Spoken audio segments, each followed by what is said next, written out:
Hiss of the pump nozzle, the sterile fluorescent glare on wet pavement. A horn blares a solid, screaming sheet of noise.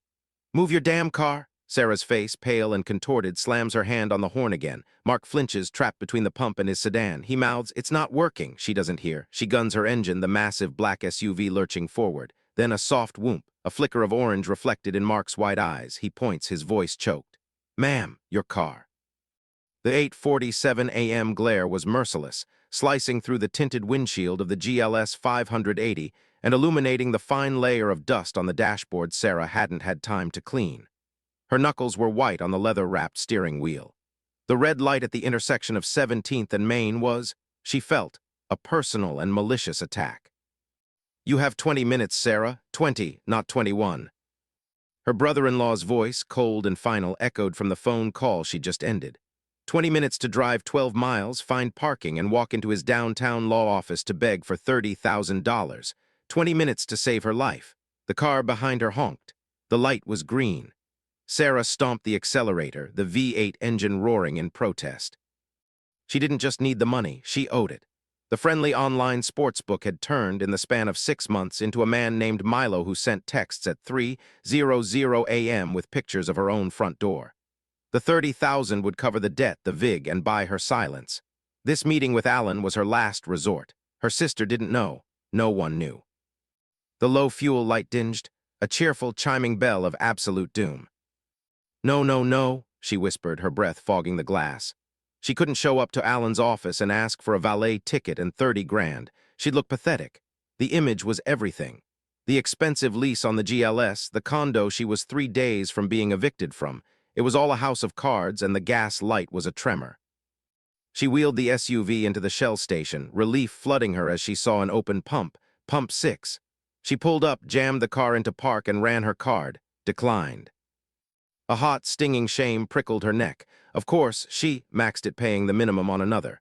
She fumbled for her debit card, her hands shaking so badly she dropped it between the seat and the console.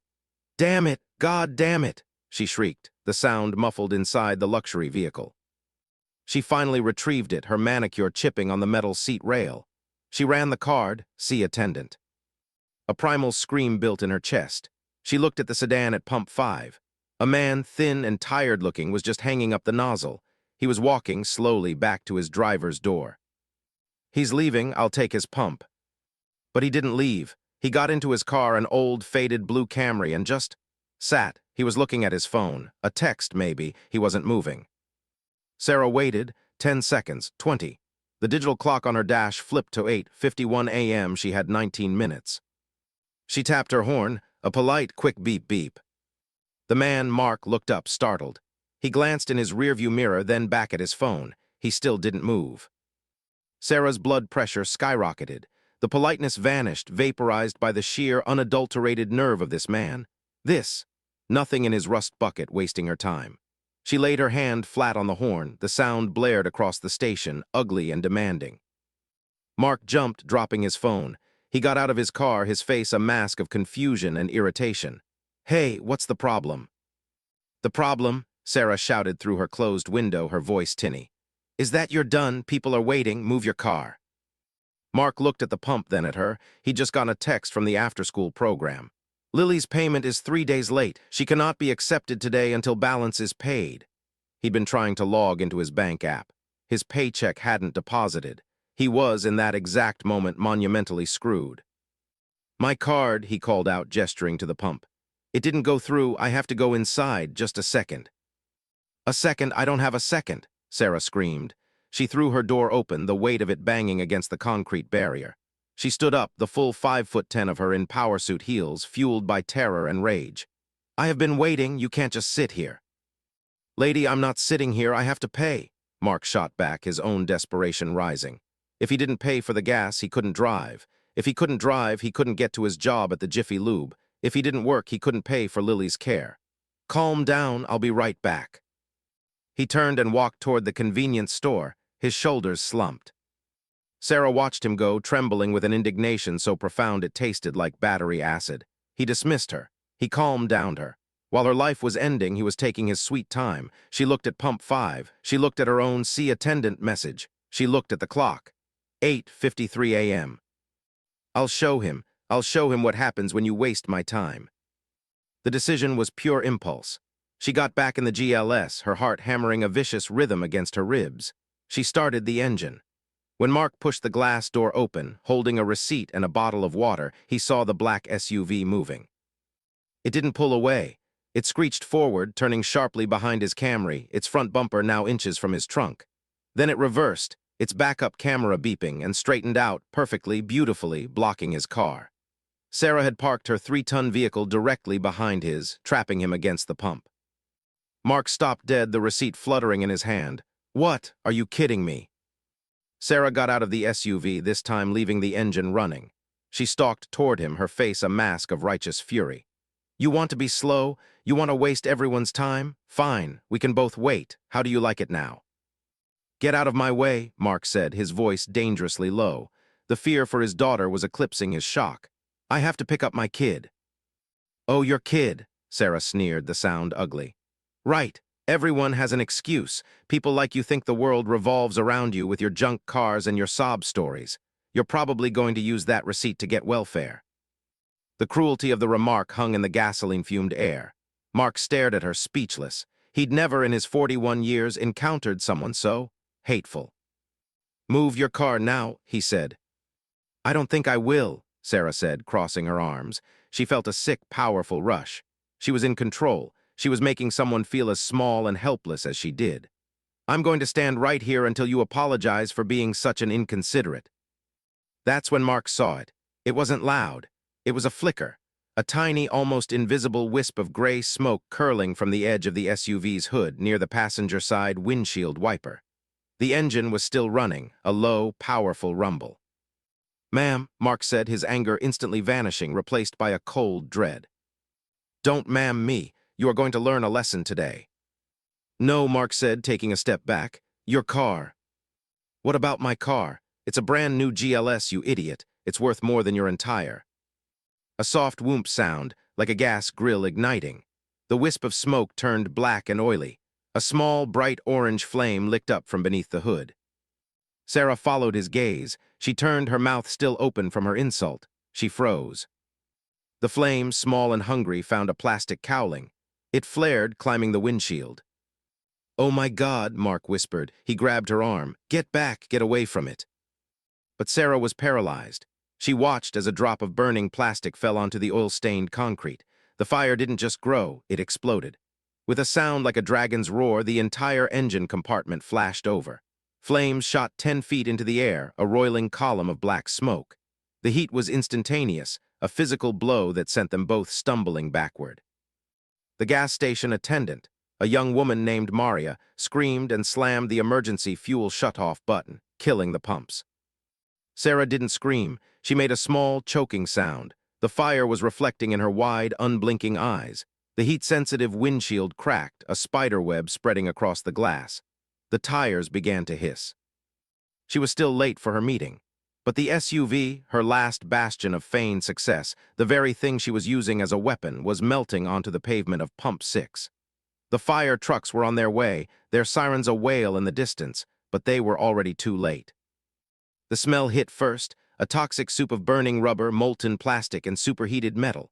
The black smoke billowed upward, a funeral pyre visible from the freeway. Mark had pulled Sarah back another 20 yards, his hand still clamped on her upper arm. She was rigid, a statue of silent horror. The fire department arrived with a shriek of air brakes, the firemen moving with a grim, practiced efficiency. A thick blanket of white foam smothered the inferno, reducing the roar to a defeated chemical sizzle. What was left of the GLS 580 was a charred, skeletal hulk, dripping and steaming. The front half was unrecognizable, melted down to the engine block. Ma'am, are you the owner of the vehicle? A police officer, calm and mustached, was standing beside them. Sarah didn't respond. She just stared at the wreck. Ma'am, the officer repeated louder. She stammered, finally breaking her silence. Her voice was a dry croak. He did it. Mark's head snapped toward her. What? Sarah turned to the officer, her eyes wild, seizing on the first available scapegoat. He did something. I was just sitting here, and he threatened me. He distracted me. He must have thrown something. The officer's gaze shifted to Mark, his expression hardening. Sir, is that true? No, Mark said, appalled. That's insane. I was at pump 5. Her car caught fire. I pulled her away from it. He's lying, Sarah shrieked, her hysteria mounting. He was angry because I honked. He did this. Okay, let's just calm everyone down, the officer said, holding up a hand. You, he pointed at Sarah, stay here with my partner. You, he pointed at Mark, come with me. Mark's heart sank. Officer, I have to pick up my daughter. I'm already late. The sooner you give your statement, the sooner you can leave, sir. They sat Mark in the back of his cruiser. He told the story simply, truthfully. The wait, the declined card, the honking, the confrontation. She blocked me in, officer. She parked her car right behind mine. She was screaming at me when it just went up. The officer, Officer Cardenas, wrote it all down, his face impassive. She was blocking you in. Yes, right behind my Camry. You can see my car is still at pump 5. Cardenas looked over. The blue Camry sat untouched, 20 feet from the scorched pavement. And you didn't throw anything? A cigarette? Nothing. I don't smoke, Mark said, his voice rising in frustration. I was drinking a water. Asked the attendant. I just bought it. The car just caught fire. It was fast. Cardenas nodded, then got out. He went to talk to Maria, the attendant, who was wrapped in a shock blanket near the store entrance. She was pointing at the security camera dome mounted on the canopy. An hour passed. The sun climbed higher, baking the asphalt. Mark called the after-school program, his voice shaking. This is Mark Scaife. There's been an emergency, a fire. I'm stuck. I'm with the police. Please, can Lily just wait in the office? I'll be there, I promise. The director's voice was cold, full of administrative disapproval, but she agreed. A fire investigator, a man in a heavy-duty khaki uniform, had arrived. He was poking through the charred guts of the SUV. Sarah was sitting on the curb, her face buried in her hands. Her brother-in-law, Alan, had called her 4 times. She'd let everyone go to voicemail. The meeting was long over. The 9:10 a.m. deadline for the $30,000 had passed. Milo's next text would not be a picture. The investigator walked over to Officer Cardenas, holding a small, partially melted piece of plastic. They spoke in low tones. Cardenas then beckoned Mark out of the car. All right, Mr. Scaife, here's what we have, Cardenas said, all business. The attendant confirms your story. You went inside to pay. You came out. The driver of the SUV, Ms. Ryland, verbally engaged you and then used her vehicle to block yours.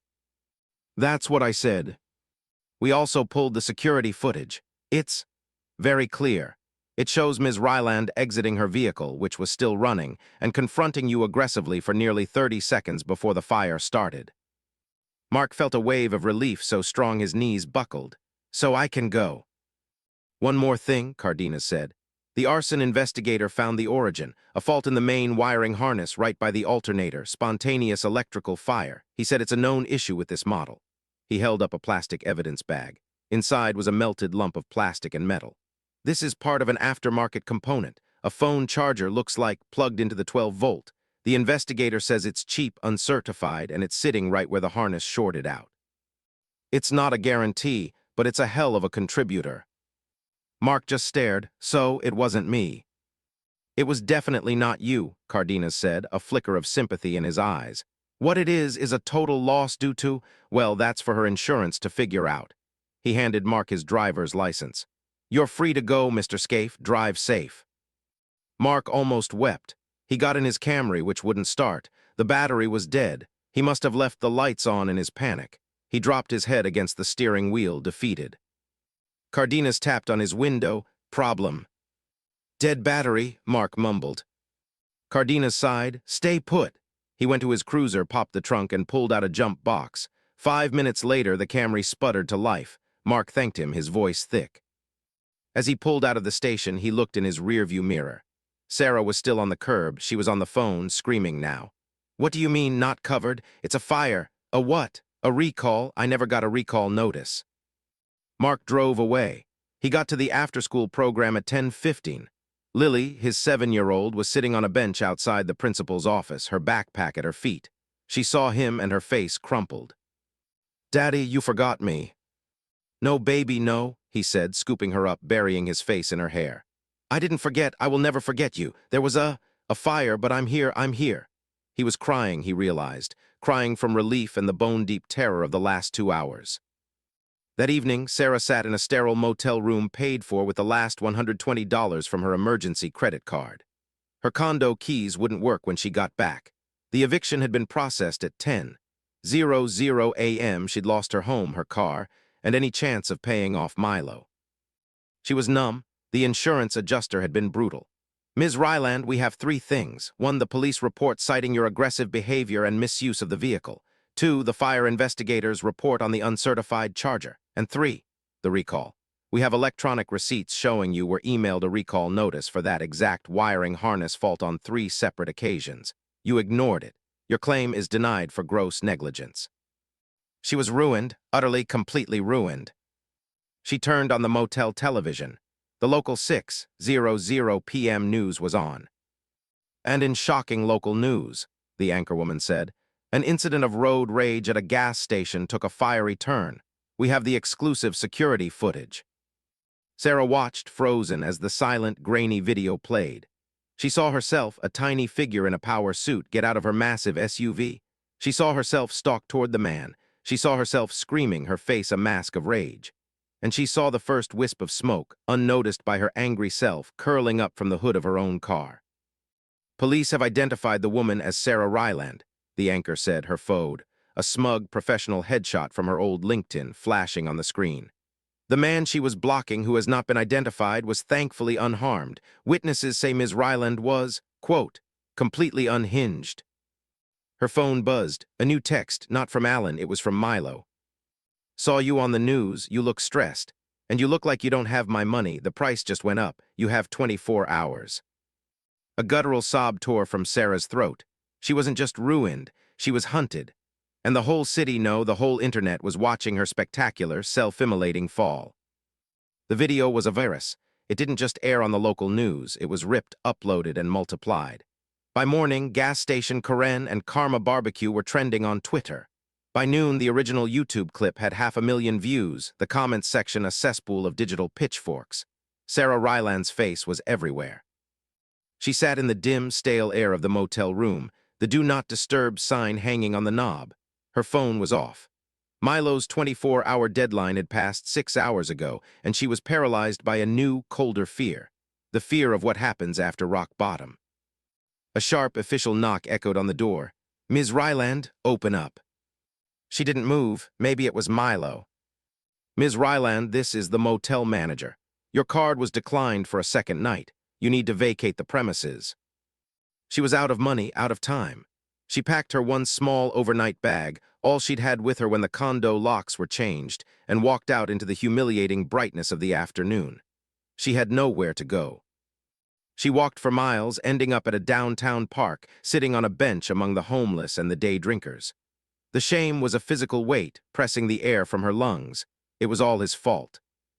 This thought, blooming toxic and irrational in her panic, was a lifeline. It was his fault. If that man, that nothing, had just moved his car, if he hadn't been sitting there, if he hadn't declined his card. None of this would have happened. He made her late. He made her stressed. He caused her reaction. She'd lost her job, her old firm had called. Effective immediately. Her car, her home. She'd been sued by the gas station for damages to the pump. Milo was somewhere in the city looking for her. She had nothing left, and when you have nothing left, you have nothing to lose. A grimy bus stop advertisement caught her eye. "Injured, wronged, get justice, 1-800-WE-FIGHT, Barry Gelman and Associates." She found a payphone. Mark Scaife was under a 2014 Honda Civic, his knuckles bleeding when his boss, Sal, yelled for him. "Mark, some guy in a suit here for you." Mark slid out, wiping grease on a rag. "Yeah." The man was thin, in a cheap, shiny suit, holding a briefcase. "Mr. Mark Scaife." "That's me." "You've been served." The man handed him a thick envelope and walked away. Mark stared at it. "SCAIFE, Mark versus RYLAND, Sarah." His blood ran cold. He tore it open. He read the legalese, his vision tunneling. Civil complaint, assault, intentional infliction of emotional distress, negligence. She was suing him. The complaint, penned by Barry Gelman, was a masterpiece of fiction. It painted Sarah as the victim. It claimed Mark had threatened her with menacing gestures, refused to vacate private property, and created a hostile, dangerous environment. It alleged that his aggressive delay caused Ms. Ryland such profound psychological distress that she was unable to operate her vehicle safely, directly contributing to the fire. It claimed his actions and subsequent inaction led to the loss of her vehicle, her employment, and her home. She was seeking $500,000 in damages. "Sal," Mark said, his voice trembling, I think I'm going to be sick." Mark spent the next 3 days in a daze of panic. He didn't have $500. He didn't have a lawyer. He was a mechanic who made $22 an hour, and his child support and Lily's daycare ate nearly all of it. This lawsuit, even if it was baseless, would destroy him, the cost of a lawyer alone. He had to take 2 shifts off, unpaid, to find legal aid. He sat in a cramped, fluorescent-lit office, explaining the whole story to a young, overworked public defender who looked at him with tired eyes. "The video, Mr. Scaife," the lawyer Ben said. "The video is your defense, it's clear." "But I have to pay you, right? I have to show up in court. I lose work. What if they win?" "They won't win," Ben said, "but they can make your life hell. That's the point of a SLAPP suit. They're trying to bleed you. Where is she?" "I don't know," Mark said. "Homeless, I guess." "She's homeless and she's suing you for $500,000, Ben said, rubbing his temples. "This is Barry Gelman's signature. He's a bottom feeder. He throws spaghetti at the wall. We just have to throw it back." The preliminary hearing was set for 2 weeks later. For those 2 weeks, Mark was a ghost. He barely spoke to Lily. He messed up a break job at work and Sal had to cover for him. He couldn't sleep. The rage he felt was a cold, simmering thing. This woman had tried to humiliate him, accidentally burned her own life to the ground, and was now, impossibly, trying to pull him down into the ashes with her. The day of the hearing, Mark sat in the courtroom, his cheap suit jacket tight across his shoulders. He saw Sarah Ryland enter. She looked different. She was gaunt, her expensive haircut matted. Her clothes were wrinkled. She wasn't the powerful, intimidating woman from the gas station. She was a wraith, but her eyes, when they met his, were filled with a burning, venomous hatred. Barry Gelman, a man with slick-back hair and a shark's smile, stood up. "Your Honor, my client, Ms. Ryland, is a victim of this man's," he pointed at Mark, calculated aggression which led to a catastrophic series of events. He wove his tale of fiction. He painted Mark as a lazy, aggressive deviant. He painted Sarah as a concerned citizen, a woman fleeing in terror from a hostile confrontation. Then Ben, the public defender, stood up. "Your Honor, we have a motion to dismiss." "On what grounds, counsel?" the judge asked, looking bored.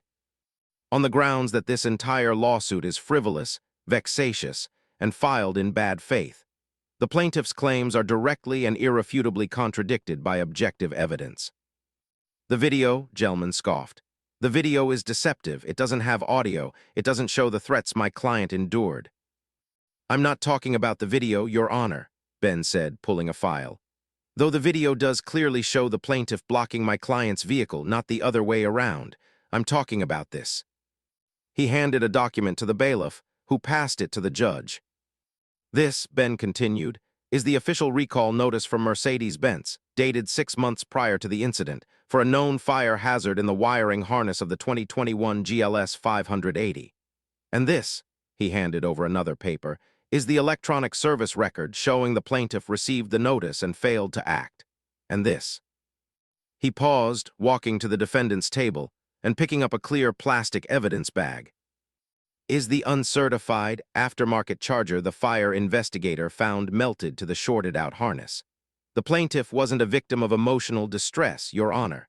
She was a victim of her own gross negligence." The judge read the documents, her expression soured. "Mr. Gelman, this is thin, this is transparent." "Your Honor, the negligence doesn't excuse Mr. Scaife's behavior." Gelman tried, his voice losing its confidence. "What behavior?" the judge snapped. "Sitting in his car, trying to pay for his gas. This is an abuse of the court. Motion to dismiss is granted, with prejudice. Plaintiff is barred from refiling." It was over just like that. The gavel slammed. Mark let out a breath he'd been holding for 2 weeks. He felt lightheaded. "And I am strongly considering sanctioning you, Mr. Gelman, for this garbage," the judge added. Sarah, who had been watching the exchange as if in a trance, seemed to break. The dismissal, the finality of it, was the last snap. This was her last play, her last hope of blaming him, and it was gone. "No," she whispered, "no." Before the bailiff could react, she lunged. She didn't go for Gelman. She launched herself over the low barrier, her hands clawed right at Mark Scaife. "You did this to me," she screamed, her voice a raw, broken howl. "You ruined my life." Mark threw his arms up, catching her tumbling weight. She was all sharp elbows and nails scratching at his face. The bailiff grabbed her, pulling her back. "Order," the judge roared. "Order, restrain her." Sarah was dragged, kicking and sobbing, from the courtroom. "It's his fault. It's all his fault." The judge looked at the chaos, then at Mark, who was standing there, shaking, a long, bloody scratch running down his cheek. "Mr. Scaife," the judge said, her voice strained, "you are excused." She turned to the bailiff. "Take Ms. Ryland into custody. She's in contempt." Mark walked out of the courtroom, the scratch on his face stinging. He hadn't won. There was no victory here. He just survived. He touched his cheek, his fingers coming away red. He looked at the blood, and for the first time the pity he'd felt was gone, replaced by a cold, hard, and desolate anger. The courtroom assault cost Sarah Ryland what little freedom she had left. The contempt charge, combined with her public menace status from the video, landed her a 30-day evaluation in a county psychiatric facility. The hollow, beige walls of the ward were a different kind of prison from the motel, but a prison nonetheless. The anger that had fueled her for weeks finally burned out, leaving behind a cold, dense ash of despair. They assigned her a therapist, Dr. Wu, a woman with kind eyes and a relentless lack of patience for BS. "You've lost everything, Sarah," Dr. Wu said in their third session. "Your home, your car, your job, your reputation. And you believe truly that this is all because a man at a gas station didn't move his car fast enough." "It was the catalyst," Sarah whispered, picking at a loose thread on the thin cotton blanket. "A catalyst speeds up a reaction," Dr. Wu countered softly. "It doesn't create the chemicals. What were the chemicals, Sarah? Why were you so late? Why was that meeting so important?" Sarah was silent. She hadn't told anyone, not Gelman, not the police, not her sister. "The meeting," Sarah finally said, her voice cracking. "It wasn't a job interview." "What was it?" I have a problem with sports betting online. I owed money a lot to a man, a very bad man named Milo." The confession, once started, poured out of her. The $30,000, the threats, the pictures of her condo. The meeting with her brother-in-law, Alan, wasn't an interview. It was a desperate, humiliating plea for a bailout. "I was late," Sarah wept, the tears hot and real. "I knew if I was late he'd say no. Alan, he's all about personal responsibility. I knew he'd see my being late as a sign that I wasn't serious, that I was a bad investment. So when Mr. Scaife was delayed—" "It was the end of the world," Sarah finished. "It was the final nail. I wasn't just angry at him. I was screaming at the universe, at myself, when I blocked his car. I think I wanted a confrontation. I wanted anything other than walking into that office and admitting I was a failure." "And the fire?" Sarah laughed, a dry, bitter sound. "The fire was almost a relief. For a minute, I wasn't a gambling addict about to be murdered. I was a victim. A car fire, that's simple. That's something insurance fixes."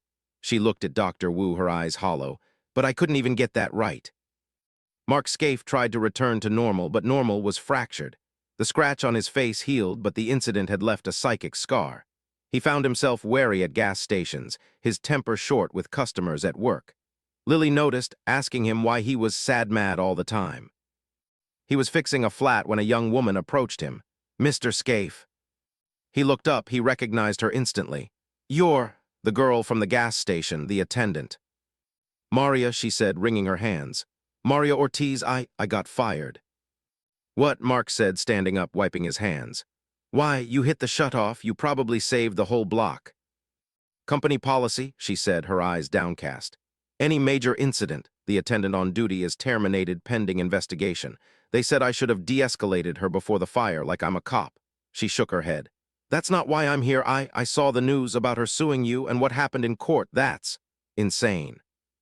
"Yeah, it was," Mark said grimly. "Look, I wanted to tell you something. I don't know if it matters, but I was watching her before you were even done pumping." "Who, Ryland?" "Yeah, she was in her car at the other pump, the one that declined her card. She was crying. No, not crying. She was hitting her steering wheel, screaming, like really screaming to herself. She was broken before she ever spoke to you." Mark stared at Maria, processing this. The image of the powerful, rage-filled woman softened, replaced by something sadder, more pathetic. a woman screaming alone in her luxury car. "Why are you telling me this?" he asked. "Because I'm suing them," Maria said, her chin lifting. "For wrongful termination, and my lawyer." He found something about that woman, Ryland. "What?" "She's in the county ward, psych hold, and her condo was foreclosed, and the police. They have a file on her, not just from the fire, from a loan shark. A guy named Milo. She was in deep." The pieces clicked into place for Mark. The desperation, the rage. It wasn't about a gas pump. It was never about him.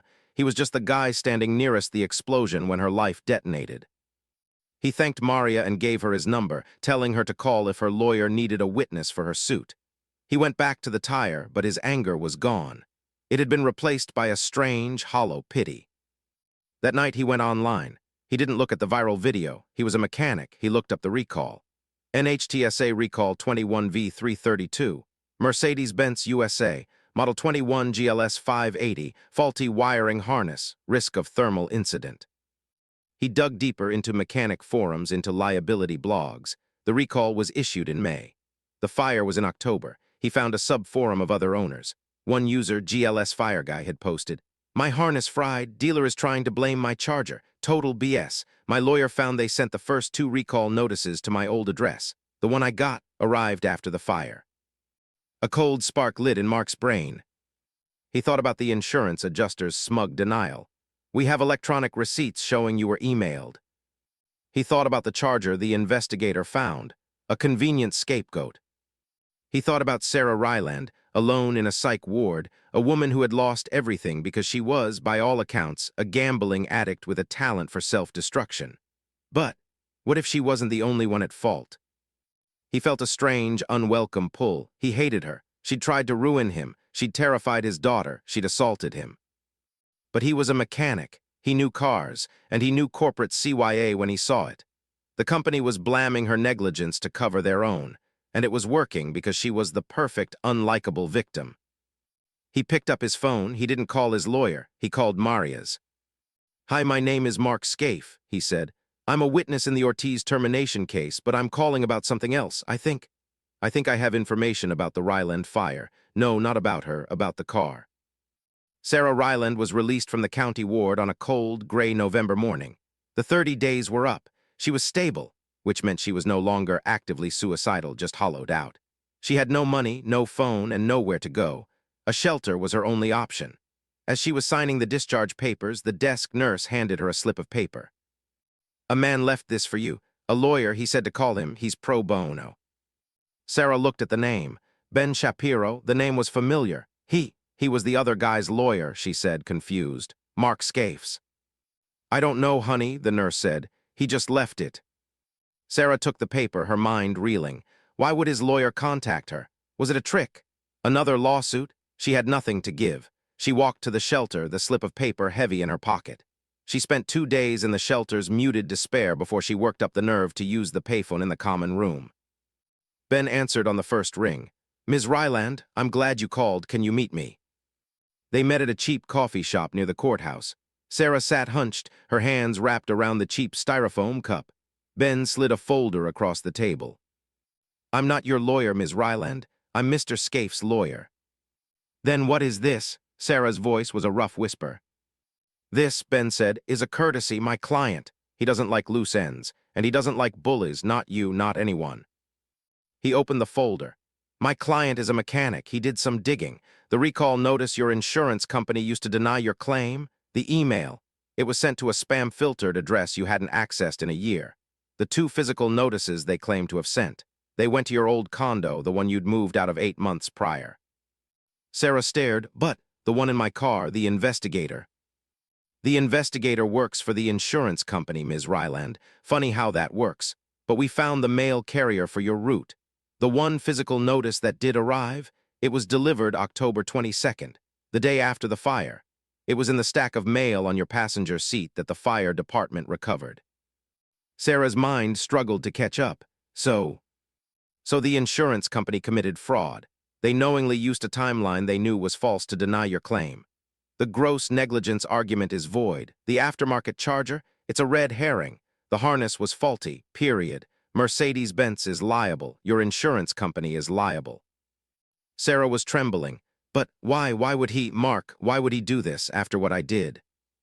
You'll have to ask him, Ben said, closing the folder. He stood up. My client's involvement is done, but the information is yours. I've taken the liberty of forwarding this file to a colleague of mine who specializes in product liability and insurance fraud. She's a shark, and she hates Mercedes-Benz. Her name is on my card. The consultation is already paid for. Ben left. Sarah sat there, staring at the business card. Rebecca Hawes-esque.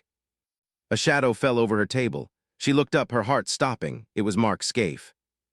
He looked tired. The scratch on his cheek had faded to a thin white line. He just stood there looking at her.